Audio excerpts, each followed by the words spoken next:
sí, pero las almas que acaban de llegar, el libre albedrío es grandote porque todavía no han hecho consecuencias. Entonces hay que analizar estas cosas y estudiarlas con mucho cuidado, porque recién que empezamos a encarnar, el libre albedrío es enorme, hacemos tonterías y esto se va reduciendo, y claro, en las almas viejas pues el libre albedrío ya es muy poquito. Ya lo que estamos haciendo es, estamos cargados de karma y por lo tanto es una fracción pequeña. Pero no podemos generalizar, tenemos que hacerlo a través de estos movimientos, para que podamos entender dónde estamos, en qué situaciones nos encontramos, cuál es el porcentaje real de libre albedrío que teníamos, que al final se circunscribe a esto, y dentro de ese libre albedrío hay una potencia muy fuerte, que es la potencia kármica, que nos va a volver a poner las lecciones que hemos tenido, y esta potencia kármica se va a reducir matemáticamente hablando con la capacidad de maduración que tenga el individuo para soportarlo. Entonces, como comentaba Isaac, en general el karma está de alguna manera asociado a la capacidad que tiene el ser humano de administrarse bien como para poder aguantar estos embates.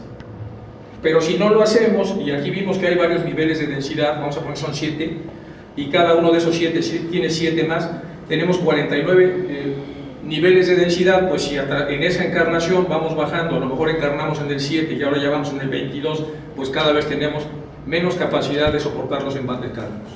Entonces aquí lo que podemos hacer es poco a poco, con mucha paciencia, tratar otra vez de recuperar el sitio que teníamos al inicio de la encarnación, y cuando lo recuperaremos también la posibilidad de los embates kármicos, con lo cual podemos irnos tablas en la encarnación, o si nos da tiempo podemos subir todavía un poco más. La única expectativa que se desdobla de una manera inteligente es el servicio. En el servicio, que sería la única posibilidad de una expectativa que se desdobla, porque no va sobre mí mismo, sino va sobre el entorno al que pertenezco. Cuando una persona sirve de corazón, entonces está haciendo un desdoblamiento de la expectativa en el único sentido positivo en donde la expectativa puede desdoblarse, es decir, el único que puede orientarse hacia arriba. Entonces, en un estado de meditación, la persona está, digamos, recargando pilas y entrando en contacto con la parte superior, y después en el estado externo, en el estado vigílico, si la persona encuentra la necesidad que hay en el exterior, contacta con ella y se ofrece como un agente que pueda de alguna manera salvar lo que está sucediendo o el sufrimiento del mundo que se encuentra en ese momento, entonces sí que la expectativa puede desdoblarse. Es una expectativa que no está pervertida como la otra, la de la ambición, es una expectativa espiritualizada, porque está relacionada con el evitar el sufrimiento, cuando la otra está más bien relacionada con perpetuarlo, ya sea que la persona lo sepa o no. Bueno, esto es un poco de cómo abrir el tema de lo que ya estaba comentando Isaac, que son como principios generales, pero que se pueden desdoblar para poderlos analizar y posteriormente incluso trabajar en el entorno de los grupos. Bueno, pues si no se van a distraer. Ah, bueno. Lo vuelves a hacer otra vez, sí, lo haces. Lo hago.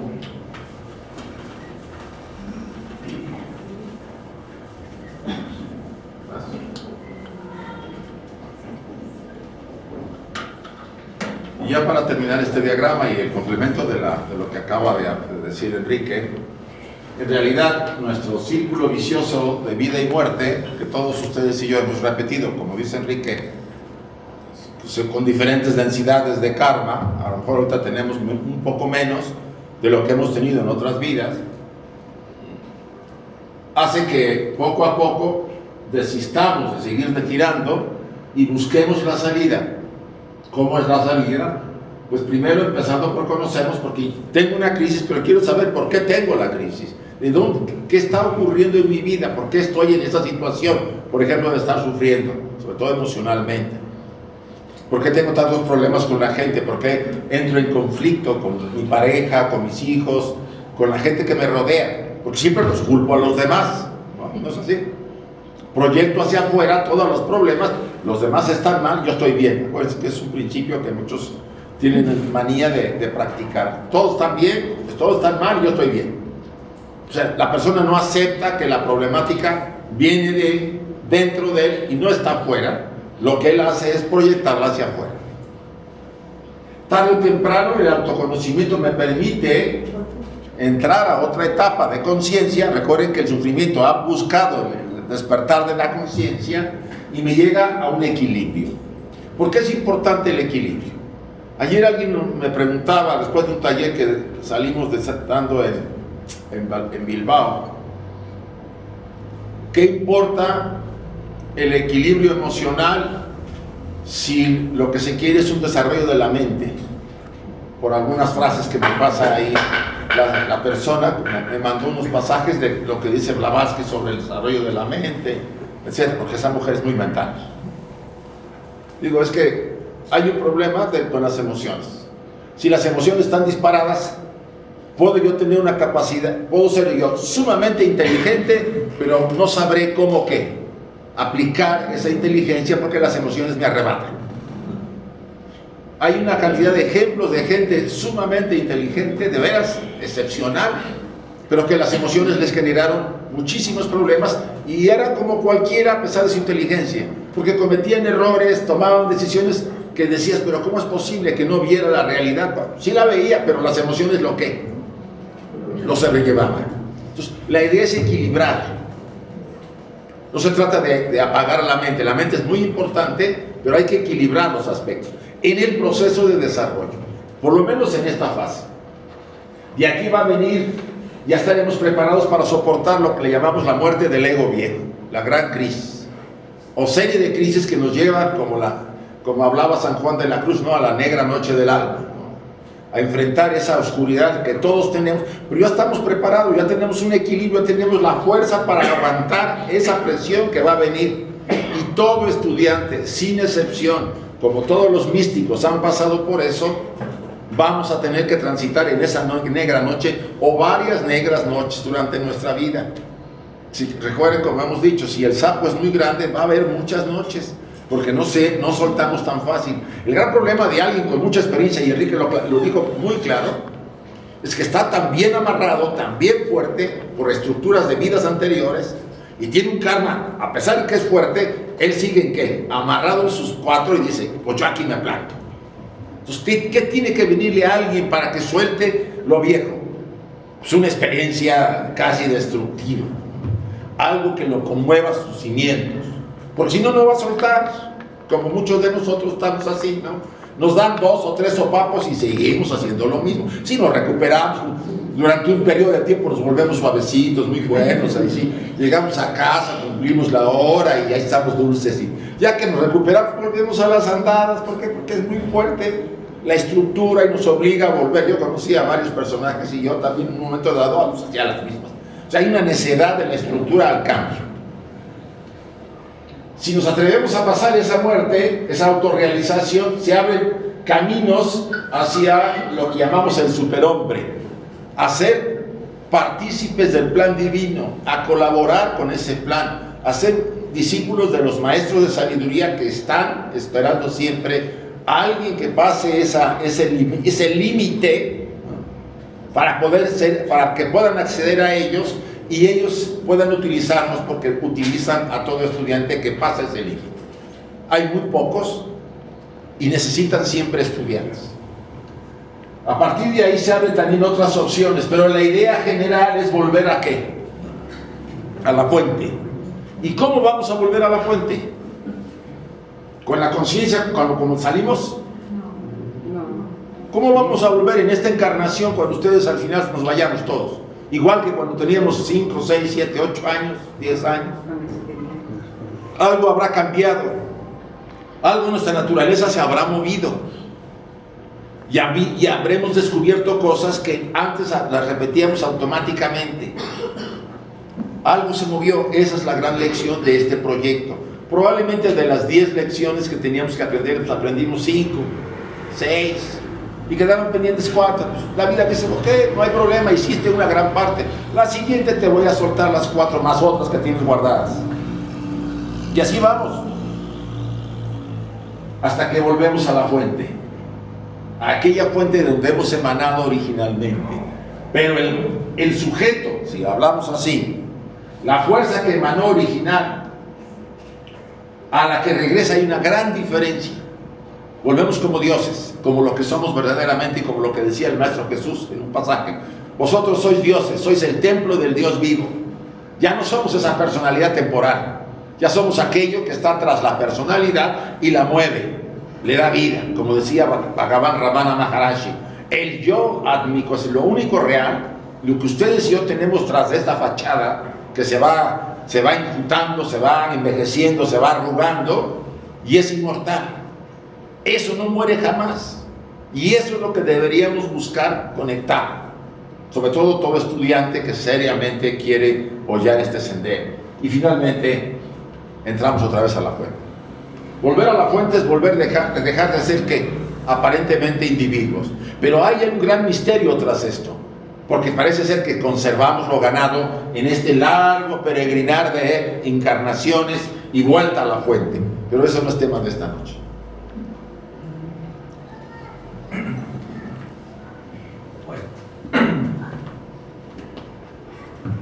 Vamos a conectar para cerrar ya este slide. Aquí está como el promedio de todo lo que un ser humano ha hecho en su vida. Tenemos zonas de mucha densidad, tenemos una zona intermedia de cosas neutras y tenemos una zona de mucha luz, cosas buenas que hemos hecho. Aquí tenemos el individuo, como ya comentaba Isaac, el autoconocimiento es fundamental. Pero el autoconocimiento, hay un autoconocimiento inapropiado y que muchas veces lo hacen los sacerdotes o lo hacemos los psicoterapeutas, que es enseñarle a una persona de la totalidad de un ser humano, nos vamos a su zona de densidad. ¡Qué barbaridad! Su padre, yo qué sé, hermano, su tío, aquel... Y estamos machacando en esto. Entonces la persona, vamos a poner aquí la persona A, lo primero que hace es comprarnos esas ideas. Después establece juicios, porque esta es la estructura del pensamiento: ideas, juicios y razonamientos. Entonces, cada vez que tenemos esto va a producir un estado emocional concomitante. Si yo empiezo a hablar de las cosas malas de alguien y después pongo a esta persona con ese alguien, la persona se siente emocionalmente mal con la persona y a veces no puede ni siquiera ocultarlo. Le hemos lavado el coco, lo hemos acercado a lo peor de la otra persona y llega este desconfiado, huraño, temeroso, enojado, molesto, desilusionado. Y estas emociones con las que esta persona se va a relacionar con la persona B, pues también van a causar estragos a la persona B, porque va a decir: ¿y este qué le pasa? ¿No? De alguna manera, la persona A que ha sido manipulada va a producir en B que la persona B, si no es suficientemente autoconsciente, pues también nos conteste desde la parte más baja de él. Claro, el tipo que se da baños de pureza, si también tiene lo suyo, y empieza otra vez a coquetear con esta parte oscura del otro. Al final, entonces, tenemos aquí un conflicto, y es un conflicto lleno de emociones. Hay una parte mental, como comentaba Isaac, la parte mental va a producir un estado emocional, y el estado emocional, si no tiene control, nos va a llevar a un conflicto. Y en este conflicto pues se van a ir como incrementando las emociones destructivas y al final vamos a tener muchos problemas de interacción, vamos a hacer sufrir a mucha gente, vamos a generar karma, etcétera, etcétera. Entonces los estados emocionales son concomitantes a los estados mentales. Los estados mentales arrancan con ideas. Las ideas tienen que ser generales. Por eso el gran conocimiento que hacen los monjes es tratar de encontrar la síntesis. Lo bueno, lo malo y lo regular. Y cuando se expresan así. Expresan cada una de las cosas y le van poniendo un valor. ¿Y cómo le van poniendo un gran valor? Pues si van a lo mejor a una conferencia y tiene 1 hora de retraso, dice: oiga, usted viene nada más. Y alguien se fija solamente en el retraso y dice: oiga, yo vine a escuchar la conferencia. El retraso es algo con lo que puedo lidiar. No me voy a concentrar en el retraso porque me voy a distraer de lo que realmente vine a hacer aquí, que es escuchar la conferencia. Y si yo me distraigo, voy a empezar a satanizar a las personas que están dando la conferencia, con lo cual mi expectativa original ha cambiado. Y cada vez que encuentre cosas malas, voy a reaccionar emocionalmente mal, y bueno, esto se va a hacer un lío monumental. Entonces, como veremos, en el momento en que lo mental le da paso a las emociones, es que aquí ha habido un problema de autoconocimiento y autoadministración. Entonces tenemos autoconocimiento, autoadministración de ese conocimiento. ¿Y qué es la autoadministración? Pues es esto, es poder desbaratar a los buitres que nos llenan de porquerías en la cabeza y poder neutralizar y empezar a ver de manera neutra todo, lo bueno, lo malo y lo regular, porque esto va a producir emociones neutras, y las emociones neutras difícilmente van a complicar la convivencia de unos seres humanos con otros y vamos a tener más fraternidad. La fraternidad se destruye cuando hacemos esto. Vean los noticiarios, vean la prensa, vean el periódico, todo está lleno de esto. Normalmente vemos esto y reaccionamos a esto y nos ponemos muy mal. Y esto es incompleto porque evidentemente que hay más cosas ahí. Entonces es muy difícil poder encaminarnos a tener esta neutralidad en el mundo que hemos creado. Y a pesar de eso tenemos que hacerlo. Tenemos que hacer un gran esfuerzo cada vez que la vida nos lleva para acá, hacia un pesimismo a ultranza, regresar a la normalidad. Y cuando nos vamos a un optimismo con una enorme ingenuidad, pues también regresar a la normalidad y tratar de ver la totalidad. Cuando vemos la totalidad, produciremos emociones neutras, y si descubrimos que nuestras emociones no están neutras, entonces deberemos tener cuidado para no romper la fraternidad. En la familia, en las amistades, en las sociedades. También en grupos un poco mayores, en donde nosotros convivimos, en el trabajo, etcétera, etcétera, tenemos que cuidar mucho esto. Y la segunda parte es cuando encontramos a un colaborador que ya está de alguna manera infectado, debemos, en vez de reaccionar automáticamente, saber más o menos lo que está pasando, tratar de desviar los ataques que nos están provocando para tratar de encontrar un mejor momento y regresar otra vez a la normalidad. Esta es la manera en la que el mundo emocional está relacionado con los contenidos mentales. Los contenidos mentales que se llaman pensamientos, esto es ideas, que son producción de objetos e imágenes en la cabeza, juicios, que son evaluaciones que hacemos de ellas, y el razonamiento es la generación de conocimiento a partir del previo, que normalmente se hace de manera lineal o de manera de discernimiento. El conocimiento a partir del previo es cuando llegamos a una conclusión porque hemos aprendido algo de la vida. Y esto puede ser más teórico si es la mente inferior a través de un razonamiento concreto, o puede ser más práctico si nosotros hemos encontrado una gran verdad de algo que desconocíamos de otra persona o de nosotros mismos. Todo esto es pensamiento, pero lo que hagamos acá nos va a producir un estatus emocional. Es invariable. Y si ya nos contaminamos, pues hay que ir a caminar, hay que ir a echarse una ducha, hay que ir a leerse un libro, escuchar música, prender un incienso, hacer un poco de meditación o mucho de meditación, para que ese estado emocional se vaya diluyendo y luego lo convirtamos en conocimiento y ver qué fue lo que pasó, porque esto nos va a generar mucho problema. El tema de las emociones es muy importante por la capacidad destructiva que tiene de los entornos fraternos. ¿Sí? Entonces, Enrique ha señalado 2 o 3 puntos que parecen muy importantes en general, pero estos a mí me parece que deberíamos reconsiderar. Todos los que estamos presentes queremos ser mejores seres humanos, ¿no es así? ¿Realmente estamos convencidos de eso? O nomás lo tomamos como moda, porque, pues bueno, pues hay que ser bueno, como decimos, buenitos, ¿no? Porque también la religión lo dice, mis padres me enseñaron que hay que ser buenos. O sea, mientras eso esté en la superficie de la personalidad, y como dice Enrique, el razonamiento, sea por conveniencia, porque me parece que así gano dinero, me convenzo a los demás, los voy a impresionar, pues chicos, estamos haciendo las cosas muy superficiales y nadando en aguas muy limitadas en nuestro proceso emocional. Debe haber una profunda convicción, porque por ahí se debe empezar. Yo estoy realmente convencido de que debo hacer cambios en mi vida, sobre todo en la vida mental, emocional, todo está ligado, ¿no? Si no, seguirá lo mismo. O sea, ¿cuántas veces dijo Madame Blavatsky que se cae un ser humano con la misma piedra? 100 veces. ¿Por qué? Porque vamos teniendo que convencernos con las experiencias de los cambios que tenemos que hacer. En la relación, a mí me gustó muchísimo lo que dijo ahorita, sobre todo la contaminación emocional que nosotros podemos producir, o nos producen alguien, por ejemplo, los chismes. Ya dejen ustedes la tele, que es...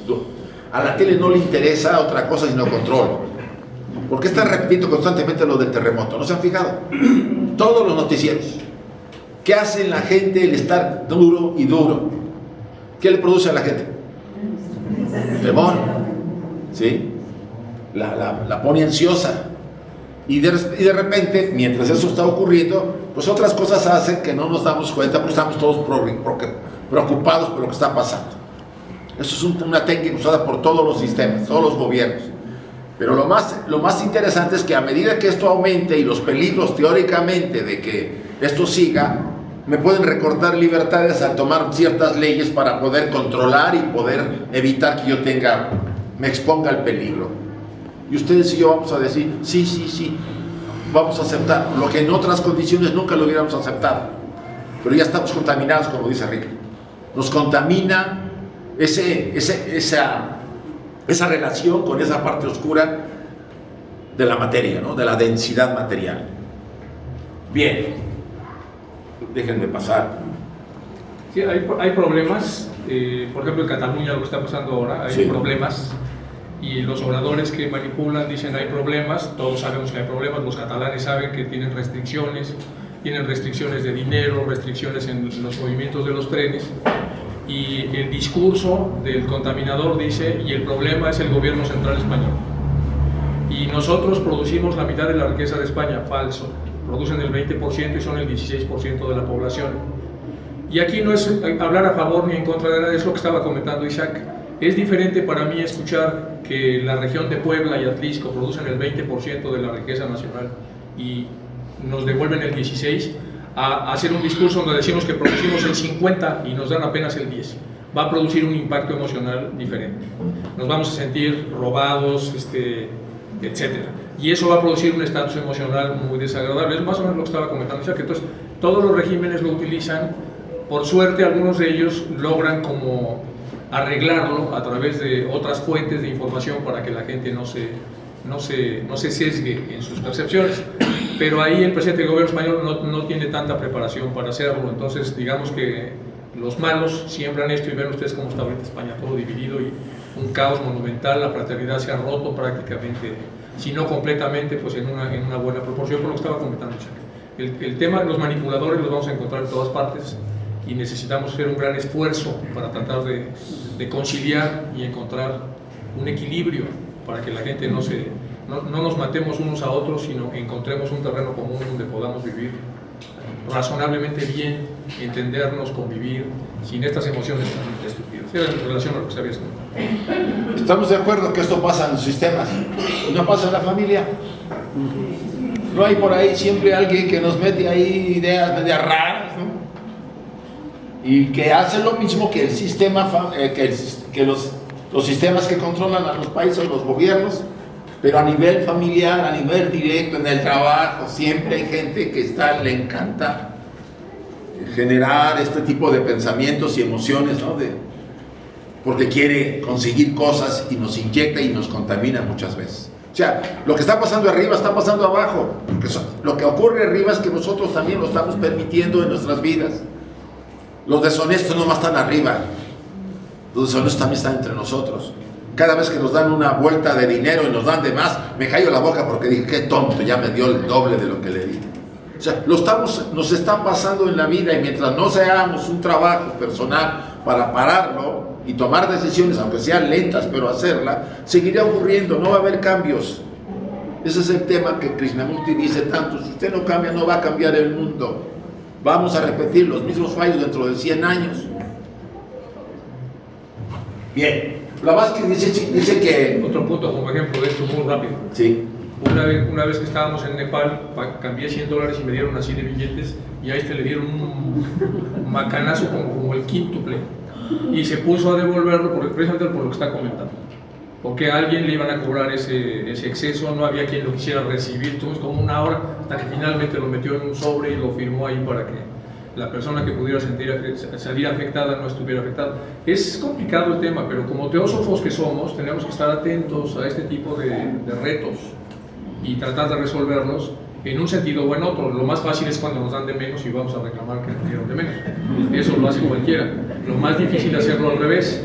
Un amigo chileno que tenemos nos comentaba, porque él es un experto en confianza y control, y dice, ¿qué tal si usted amanece paranoico y piensa que le están robando la compañía de luz? Entonces usted va y compra, hace una inversión para comprar un medidor, y usted, voilà, encuentra que efectivamente le están robando la compañía y va y la demanda. Pero ¿qué tal si encuentra que en realidad la compañía le está cobrando menos luz? ¿Qué hace? En teoría, uno se arriesga a eso. Uno se arriesga a eso. Entonces, eso es lo que está comentando Isaac, y si uno no reacciona a eso que ya sabe, uno se densifica y empieza uno otra vez a hacerlo. Yo creo que todos los que estamos envueltos en este proceso de querer ser mejores seres humanos, más nobles, deberíamos poner mucha atención a ese tipo de cosas. Son muy detallistas las cosas, pero son así. Es más, la vida por no decir otras cosas, nos prueba. Tú te las das que ya lograste superar eso. Vamos a ver si es cierto. Y de repente me planta una experiencia donde yo ahí, pues digo, ay Dios, aquí hay que hacer algo, porque pues, está muy tentador. Y eso ocurre cuando el estudiante se ha ido comprometiendo. A todos nos están probando para ver si es cierto que aquello que yo me digo a mí mismo y que creo yo, porque a veces es todo mental, ¿sí?